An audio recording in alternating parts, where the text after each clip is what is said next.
Hi, everyone. It's Dr. Christine Lee again. Thanks for being here. Today, I am already having fun with my special guest, Marissa Cummings. We've both decided that we're going to have a lot of fun with this conversation today. Marissa is an artist, a textile designer, author, podcast host, businesswoman, and business coach. We've got so much to learn from her today, and I'm so excited to welcome her to the show. Welcome, Marissa. Thank you, Christine. Thank you so much for having me. Thank you for being here. Let us know what you would like to know, what you would like us to know, I should say, about your background, who you are, and what is your list of passions. My list. Oh my goodness, that's a long list. I would say, first and foremost, it's creativity.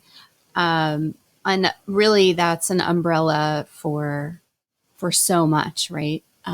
And that's part of the reason that I originally called my business Creative Thursday, because just I've always been drawn to creativity and also have had those elements of self-doubt that can accompany that journey. And so maybe as I share it with you now, I think about how it probably felt a little safe to call myself Creative Thursday, because I could go anywhere within that particular brand name, which often brings up the question, what does that mean? What is Creative Thursday? Why Thursday? And I'll share with you a really simple story behind that, because it's just a powerful reminder for all of us that it was a small intention to be more creative. And for me, that was one day a week. So I didn't believe that I could be an artist. By that, I mean a professional artist. I always made art since I was a kid.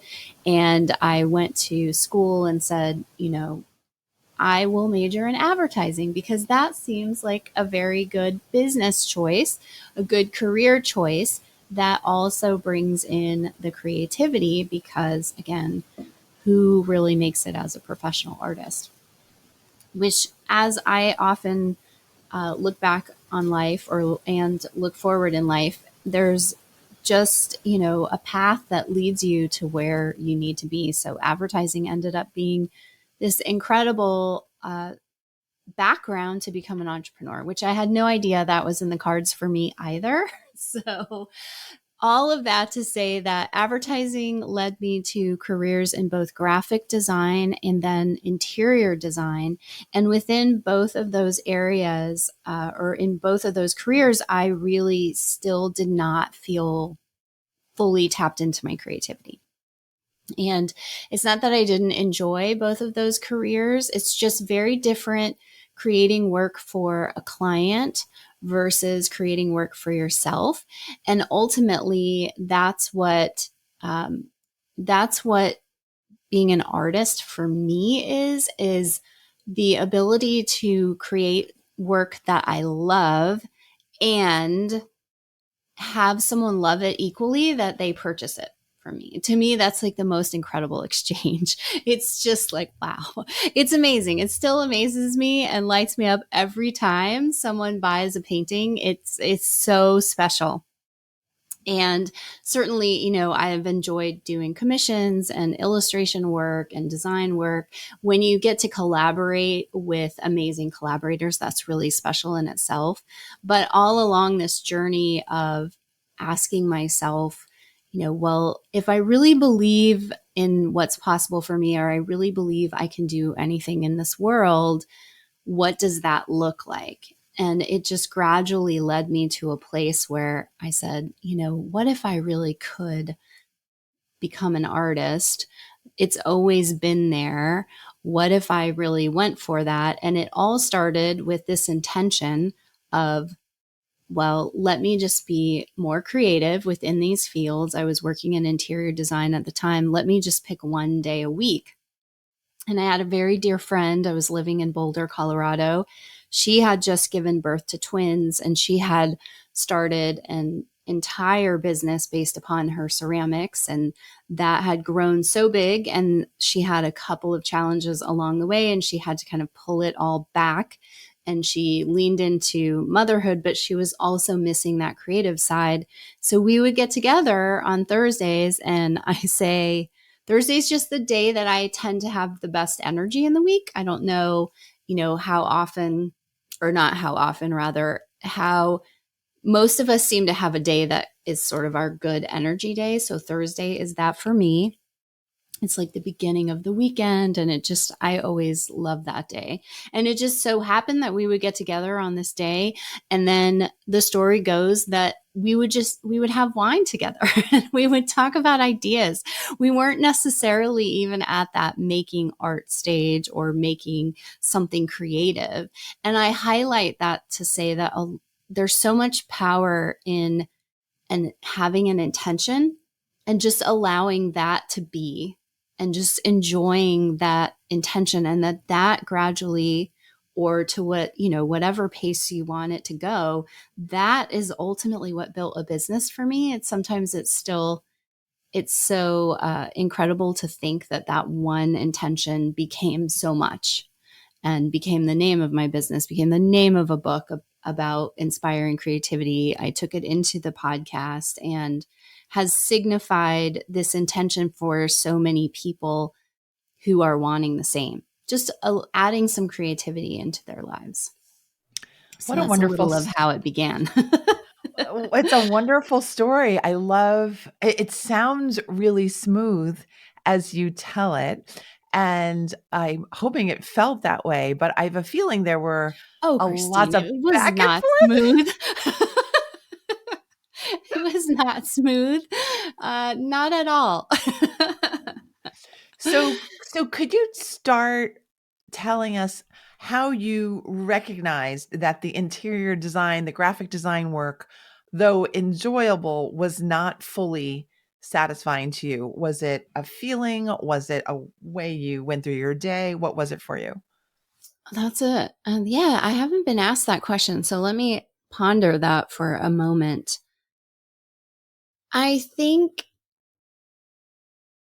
well, when I first started in graphic design, my very first job was at the Tampa Tribune in Tampa, Florida. It was a newspaper. I haven't been to Tampa in a while. I'm assuming it's still there, but I was in the human resources department, and I ended up having one of the best bosses. I've only had a couple bosses. I've only had a couple bosses at all. I've been working for myself for a very long time, and I've had two I really adore, and he was one of them. And he just gave me a lot of free reign to. I created an entire newsletter for the newspaper about the interior of all the employees working there. And, he'd let me create a logo, and I just had so much creative license right away. And I think that then parlayed into me working within a tech company. So this is not even 2000. This is like late 90s. This is when I first was introduced to Adobe and started working in Photoshop. And what fascinated me about that experience is that I I ended up working alongside a lot of fine art grads. And I thought, oh, I could have done that. Dang, I could have. We were in Florida, so they were super talented. They had most of them had gone to the Ringling School of Art and Design, which I thought I had contemplated because I literally lived right there. It was a beautiful school. So there was that first awareness that I thought, oh, gosh, well, what if I had done that? What if I had pursued art as my major? I did end up pursuing it as best I could. They called it an outside concentration. So I did take classes in college. And within that environment, it was potentially, I would say it's not just the environment.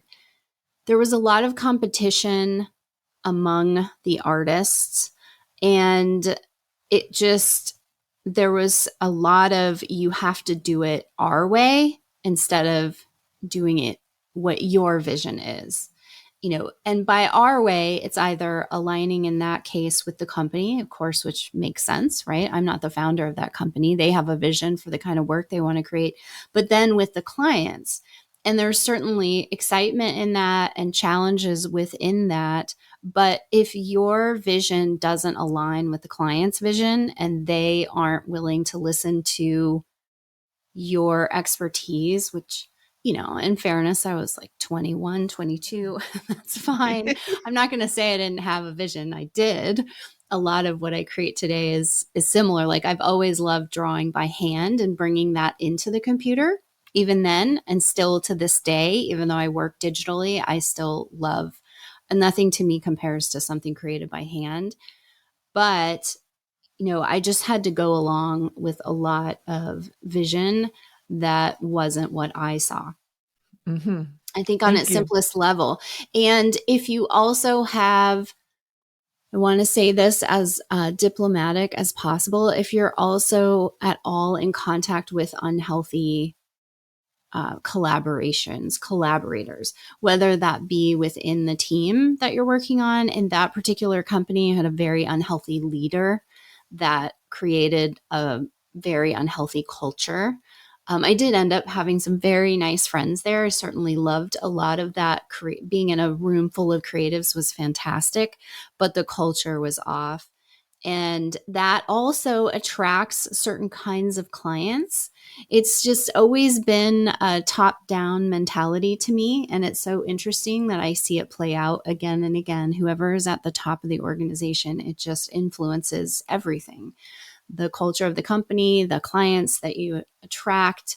And it was similar in interior design that some clients were very, very high maintenance and we were in their personal space. So then that became a whole other level of now we are someone's psychologist, therapist in their homes.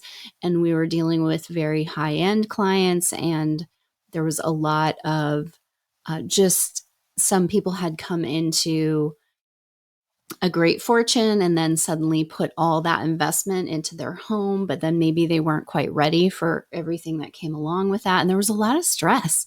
When I think about it, I'm like, we're just dealing with your house, you know? But at the same time, again, not to judge that. It's just the amount of stress that brought people. When I think about it now from this perspective, again, I was in my 20s when I was doing this work and assisting at the time primarily. I just think we really create a lot of upset for ourselves sometimes over not such important issues. And when that starts to affect your day to day, though, and it's when you're that young, you're also not able to fully set up boundaries. If I were doing that work today, it would certainly look different. And what happened, though, out of those experiences that it propelled me. I guess I had and have high standards or high expectations around the environments I want to be in, the people I want in my life, the leaders I choose to be led by. And I just ultimately could not find an environment that would honor the vision I had and also respect the way I would like to be treated. And so it just pushed me into entrepreneurship, is quite honestly what happened. So, and I loved my interior design boss, loved her, Marty. I just also didn't want to live in Florida. That is the truth there more than anything. But I kept feeling this desire not only to tap into more creativity, but I kept feeling a desire for more in my career, and I couldn't quite pinpoint what that was at the time. So there are many factors. I don't mean for that to become a bigger, broad story, but there are many factors that led me to wanting to create for myself and do so independently that came out of a couple of those experiences. Okay. Thank you for sharing those. Could you tell us the flip side of that? What may have been one or two experiences that really helped you to eliminate the self doubt when it came to being on your own and being an entrepreneur? and choosing creativity as your primary and stable place to be? The flip side, how did I get rid of self-doubt, basically? Yes. Right? What was it? Well, here's a interesting part of the journey that was not included in the first synopsis, and that is that I ended up starting an e-commerce company in the early 2000s as an entrepreneur, born out of an interior design mistake. We would create custom pieces for designers, or excuse me, for our clients. And this was a mistake that I made. I think I had gotten the measurements wrong on a sofa, and it was, several $1,000 custom sofa. And my boss at the time, I was more independent. I was almost like a independent contractor within her company, but she still had to absorb that, which was unfortunate. And the problem solver in me was like, gosh, wouldn't it be great if there was a place that, we could find clients who would love to purchase this, so it wasn't just this piece of furniture that we are now absorbing, not only into the business financially, but physically. Where do we store this? And yet it's this beautiful custom sofa. And so I started a company that was meant to match designer pieces with clients. And it was, I guess, well, it's kind of like what Cherish is now today. So I was just about 15 years ahead of my time. The infrastructure wasn't quite there. And the short version of that story is that I was I was pitching design centers across the country, and I started in Denver, and then I got almost all the showrooms to agree to participate, and then I was moving on to Los Angeles. And something happened when I came out to Los Angeles. It was like my intuition, my world just ignited. Like, I never thought I'd live here. I don't know why I felt compelled to come out here. I had grown up in California for a little bit, but I never thought I'd live in Los Angeles. And I ended up moving here, turning my entire life upside down. And I kept asking that question. The through line was always, well, if I really believe in what's possible for me, what can I do? And that led me to acting. I decided to look into acting, and I started working. I got a commercial agent, and I would do some commercial jobs here and there. But on that journey, I was led to study improv at the Groundlings Theater in Los Angeles. And it was through the practice of studying improv for comedy, but improv is one of the most amazing things in terms of all the rules that go into it to make it very good. It seems like you're just off the cuff, but there's a whole structure there that supports you being off the cuff. It was so liberating. I studied it nonstop for probably 2 years, and I did get on stage a couple of times, and it was so liberating to create so freely with no net in front of an audience that it gave me this confidence of, if I can do it, if I can do this, I can do anything. And I would have never guessed that that was the moment that invited me back to my art. So it was a complete like a complete zigzag of going down a path of acting to realize I don't want to read someone else's lines. Here's the theme again, right? I want to create for myself. I don't want So I'd either make my own movie, or once you improvise, there's nothing like it. It's just so free. That led me back to making art, which had been there from the time I was a child. And it is what gave me confidence. It's that practice is what helped me eliminate the self doubt, at least enough to start putting my toe into the game. Okay, thank you for that great story. I know a lot of people turn to improv for so many different needs and results, and I I think it's something that maybe people in our audience can tuck away as an option. If you're feeling like you need to unlock something, perhaps the local improv situation might be the unexpected container for your growth. I've heard that quite a bit in my work with people who are in development too. As I'm listening to you, I'm thinking of two things. One is that you're creative, not just artistically, you're creative in terms of just how you think and how you experience opportunity and how you can turn your current situation into a bigger situation. That's my impression. And then my second impression is your independence, that you have a strong pull towards freedom, independence, thinking for yourself, doing for yourself. And that I just wanted to share with you. You probably know both of those things at this point, but they come through loud and clear. I just wonder, were you an independent child? Did you like to do just what you wanted to do when you were a kid too? Yeah, I was. And some of that was probably due to being an only child and an only child to more mature parents. And I just, I had to fit into their lives. And I also had a lot of alone time and time to be in my imagination, time to create. I think that's where a lot of the creativity really started to ignite, was just during the very early part of my childhood, Yes. for Thank you for sure. sharing that. Okay, Yeah. great. Let's move on and follow my curiosity, if you don't mind, because I love your art. I just wanted to say that again. Uh, I love your Instagram mini videos where we're just watching you create and speak over the video, and you're so personable and so open with sharing what your process is.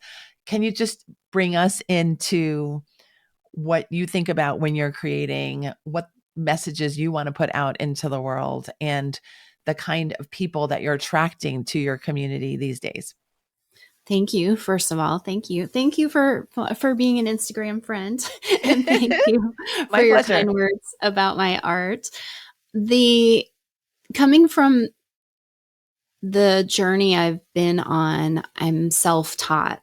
As I shared, I took a couple of classes, but I certainly never felt like a person, where people came up to me and said, "Oh my goodness, you're amazing. You should pursue your art." And very often we also think of really strong artists as, at least I did, someone who can just illustrate anything from their mind, not a photo, just they're amazing. And so it's funny how we get these ideas in our head of what that is. And art is so much more than that. And of course, that's an incredible skill that can also be taught. And so I kept being in situations or I kept finding myself in situations where I wasn't necessarily having someone really championing that for me. I did have my Oma, my grandmother, who was in Germany, and I was just thinking about her the other day because it was her birthday, and I thought how much I loved creating when I was in Europe, and how she was a huge part of that support for me. It really was one of my primary supporters. But having come into art as an adult, being primarily self-taught, I have a huge passion of telling everyone. I know we're supposed to niche down, right? She says, no, everyone is creative, right? I open my book with, I believe everyone is creative. I do.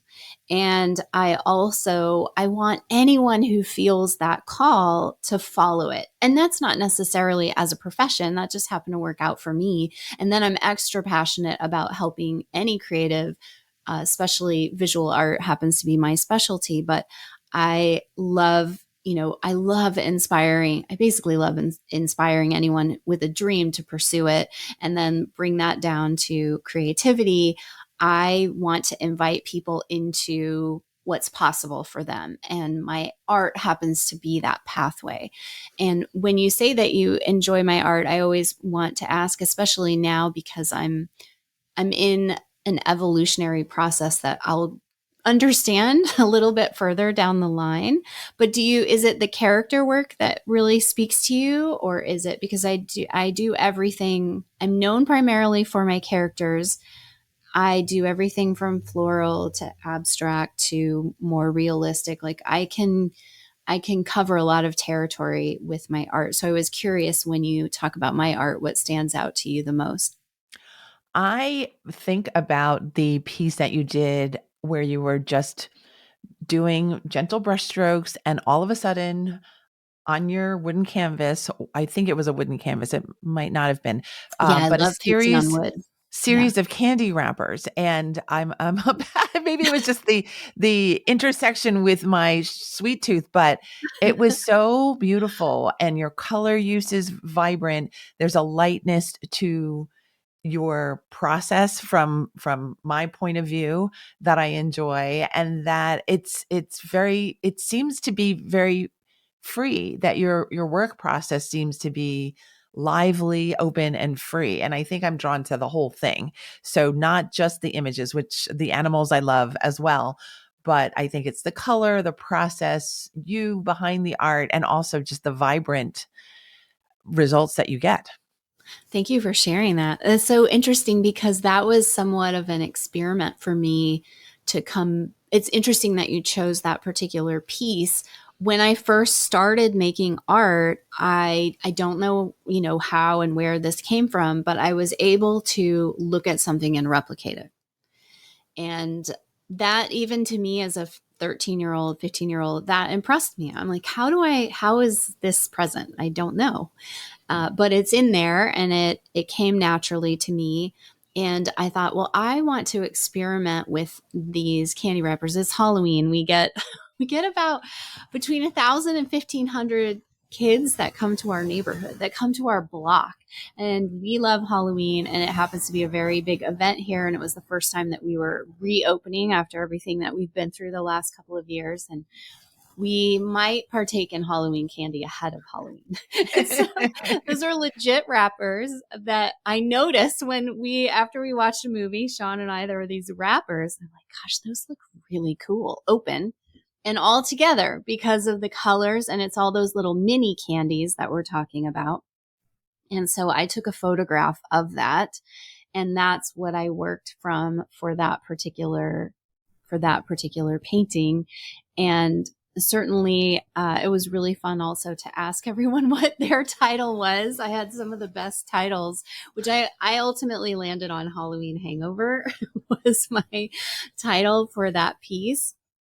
But there's I think, to answer your question, there is an accessibility that I'm maybe seeking to connect with in my art. Like in that case, there's just, well, I don't want to say who doesn't love a little Halloween candy. Who doesn't? Someone has a favorite somewhere, even if you aren't having it all the time. And what happened though initially with my art, as I was sharing with you, I didn't have I knew I could create from a photograph. I knew I could create from a still life, but I wasn't as confident believing I could create from imagination. And it was an art show that a group of women artists and I put together in LA that we called the Darklings, where we all agreed we would make a character.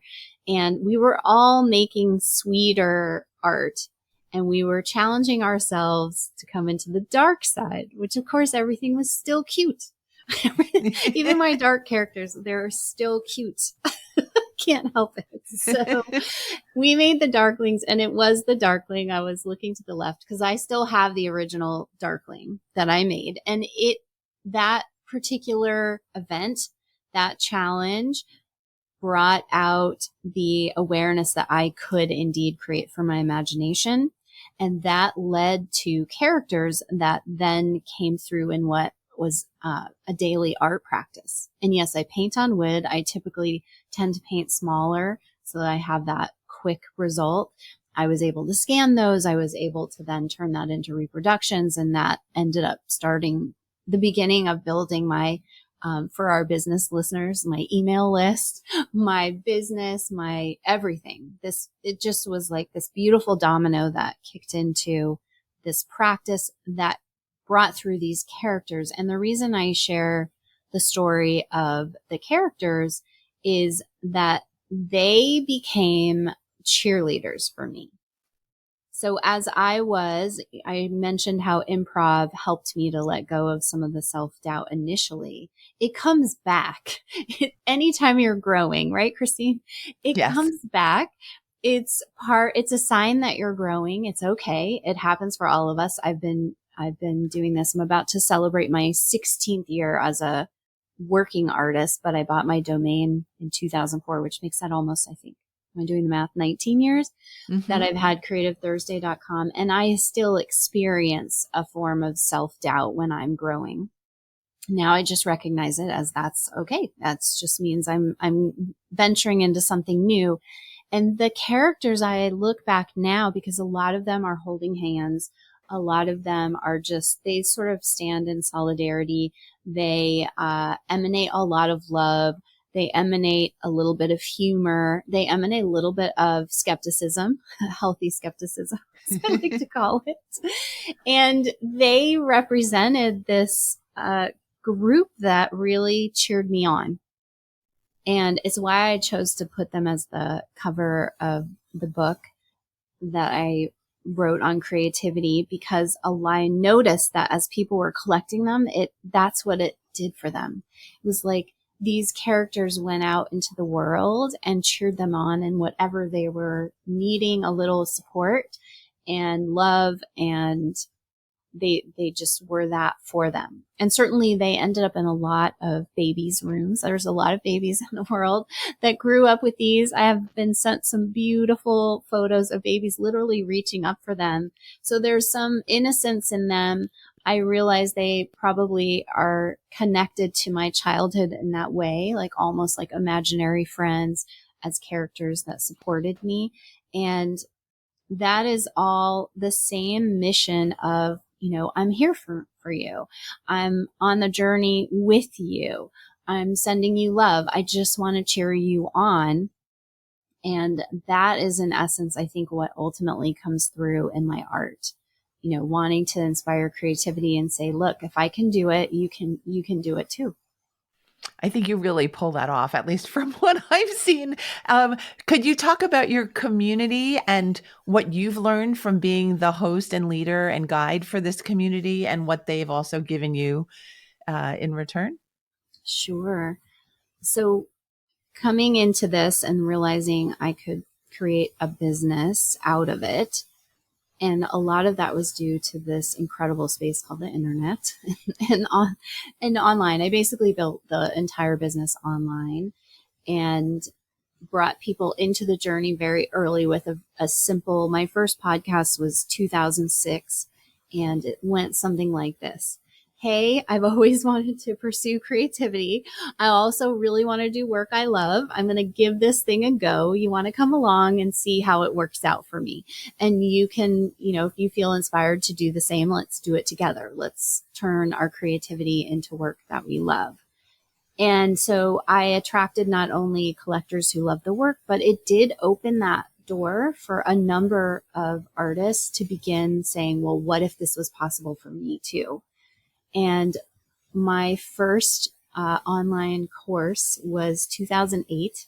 It was called In the Fishbowl: Life as an Artist Online.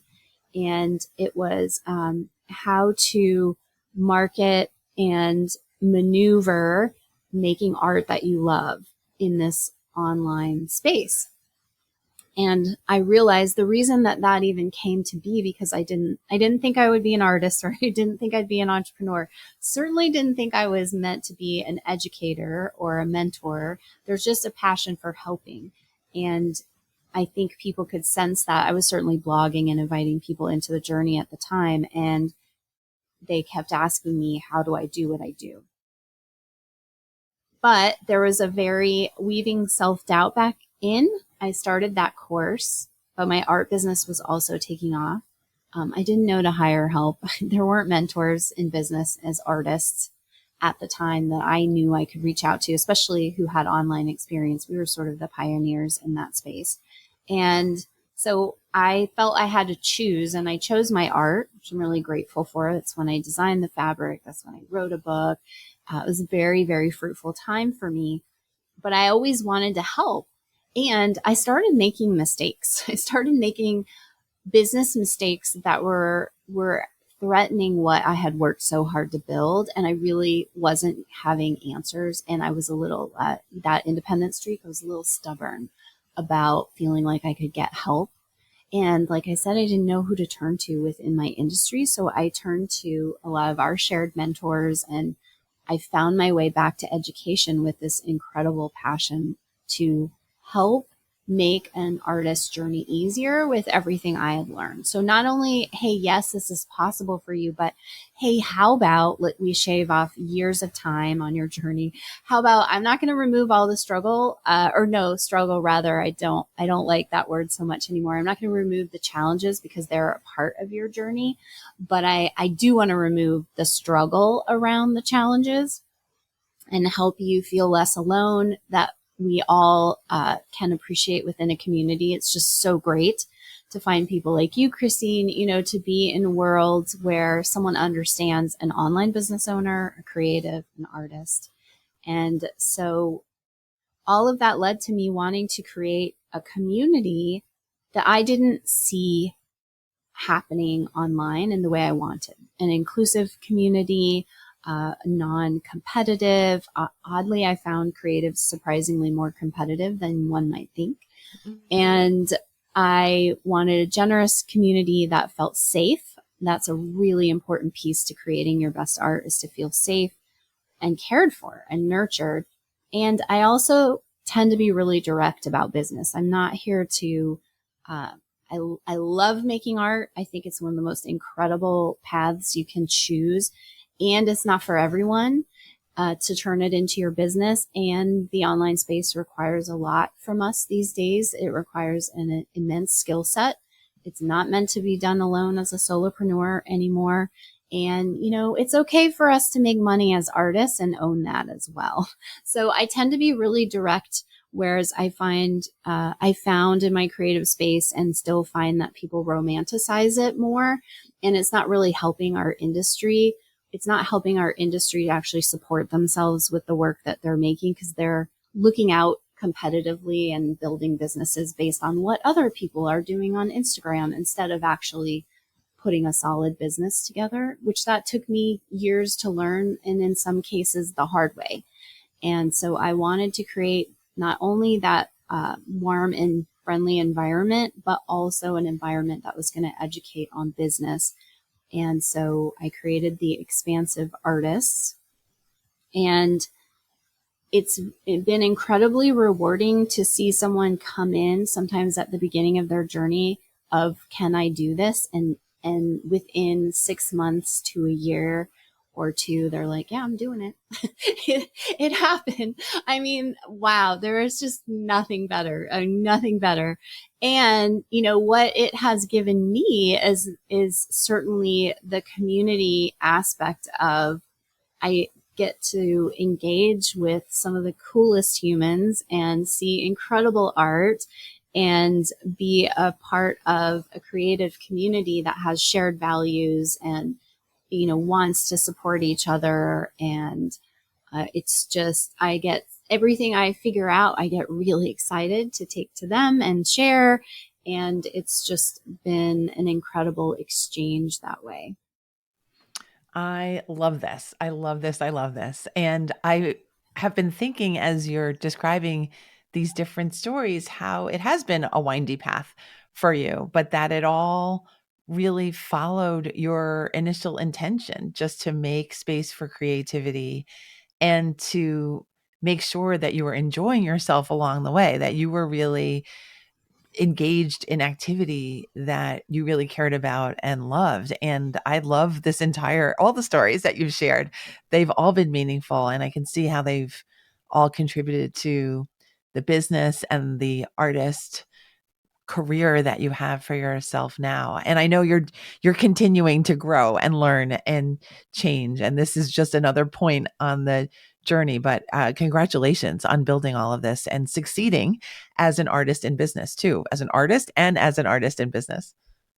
Thank you so much. Yeah, I often say, I just want to help people build a life or do work they love that supports a life that they love. I mean, that's what we're here for. And it's why I was just, I share with you, I've been in the most tedious, like 4 days, but worth every minute of it, where I have been doing deep digital organization. I went through notes.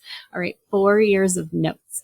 And Christine, we've been on a lot of coaching calls together, Yes. like conferences. Oh my God, so many notes. But what was cathartic, and I organized those notes or let them go, but there was a lot of good information I saved on my notes on my phone. I guess that's what it's there for. I saw this through line of these last 4 years, which has really been primarily dedicated to the education side of my business. And it's always been there. And I share this story because I think sometimes as we're building something or venturing into a new part of our career or really anything, we can really overthink what's already there. Yeah. It's Yeah. pretty simple. You know, when we think about intuition and how I've been paying more attention because it's quieter than all the other stuff that's going on in my mind. And it's gentle and it's quiet and it's just never not present in terms of the message that I have to share, the environments I want to create, whether online or in person, the relationships I want to cultivate, what I want coming through in my art. It's always been there. And whenever I find my way back to what that is, I don't, that's honestly when self-doubt just goes away almost entirely, is finding my way back. So I appreciate your acknowledgement and recognition of, I do jokingly say that I use the word love way too much in my copy.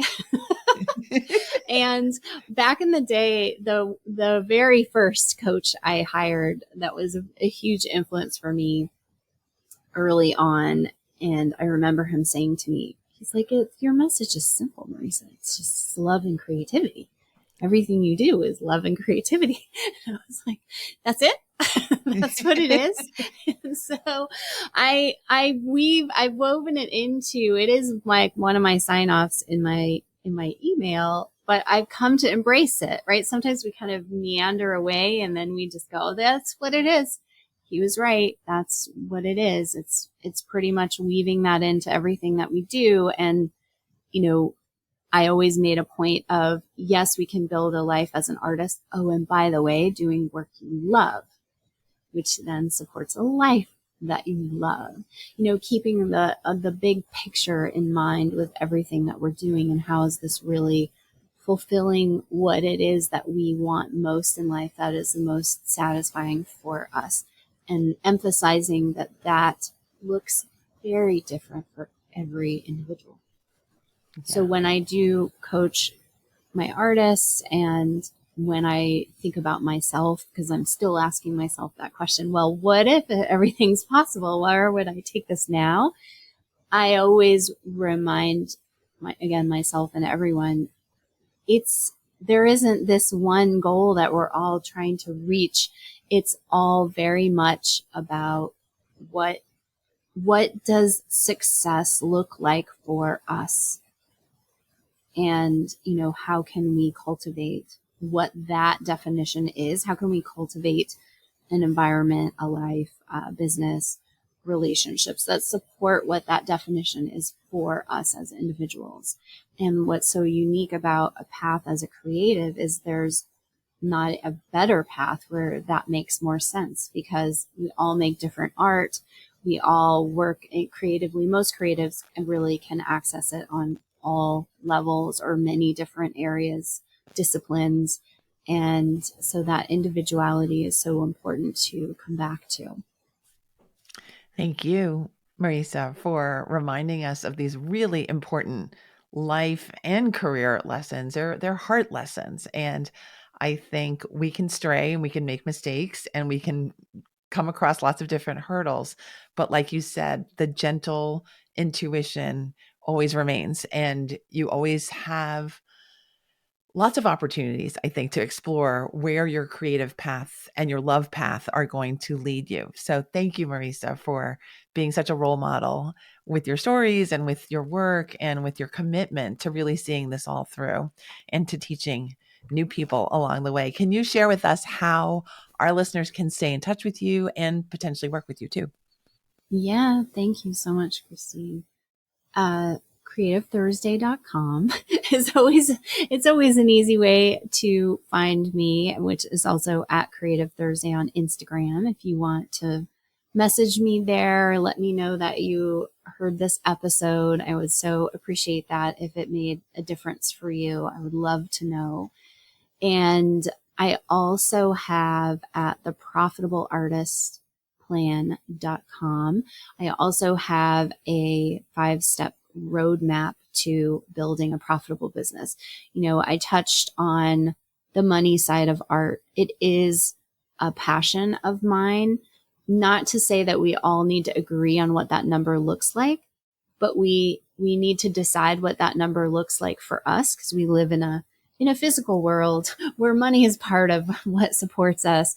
And it is truly such an incredible exchange when someone purchases the art, your gift, and you value it and you feel good about that. There's a way that you know that the value you placed on it is right when that exchange feels so good. And so I have learned over the years of how to set myself up in business. So we're not just, yes, bringing money in, selling selling our art and then have our expenses. And then at the end of the day, because I've done this, we're like, and what am I doing tomorrow to support myself in this business? And I started a business with debt, which I don't recommend. It just worked out that way. So I get really passionate about helping you to build something sustainable that is profitable for you. And again, that's going to look different based upon the art that you make, where you live, based upon your financial desires, your financial necessities. And so I like to help you figure that out, so that you're starting from a place that you know you can build upon, instead of potentially lead to burnout, which can happen for a lot of artists. Is that we do build a business on what we love, and then we realize, oh wait, the way we're pricing ourselves or the way that we've structured our business is just no longer, it's not sustainable. Or it's not sustainable if we become a parent, or if we are caretaking, or there are other responsibilities in our life that suddenly, or a health situation. When we're business owners, I think we opened this with saying that we would have fun. I hope it has been fun for you, Christine. You're It has such an been. amazing listener. Oh. I know that is part of your skill set. You're a beautiful listener.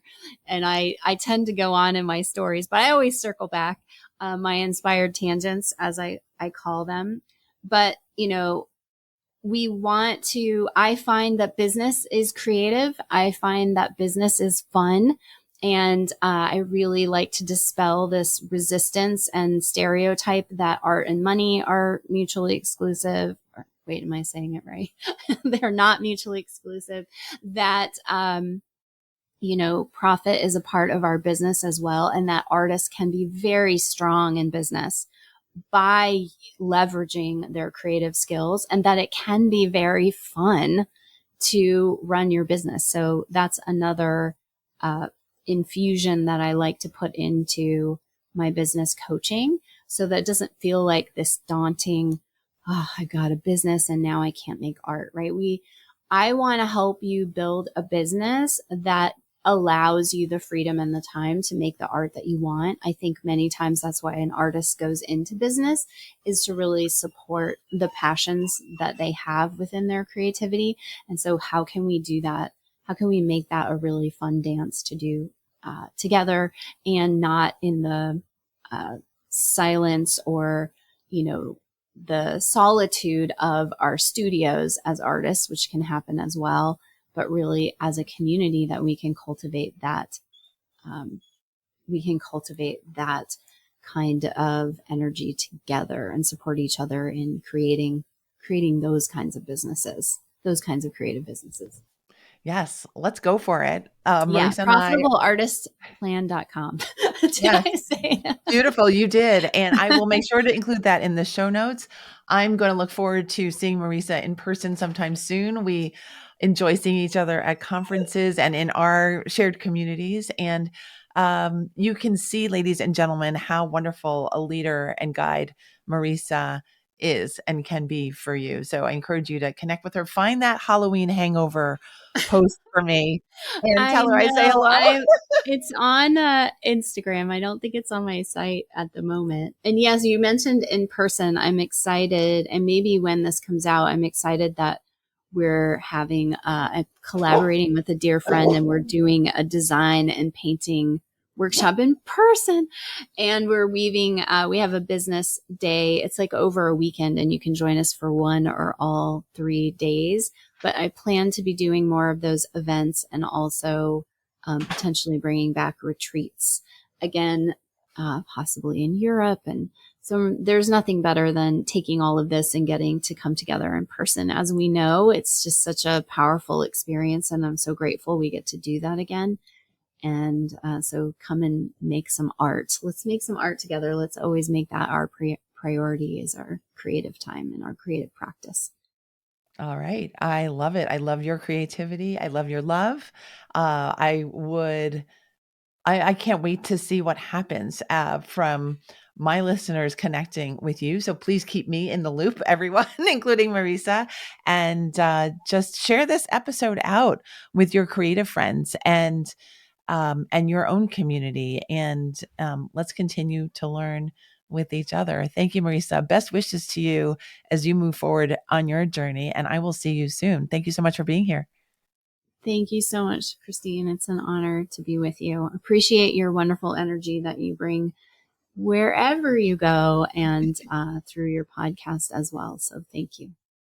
Thank you. All right, everyone. We're signing off with love and creativity. Go enjoy. We'll see you soon. I'll drop another episode on my drop day, which is always Thursday. Bye.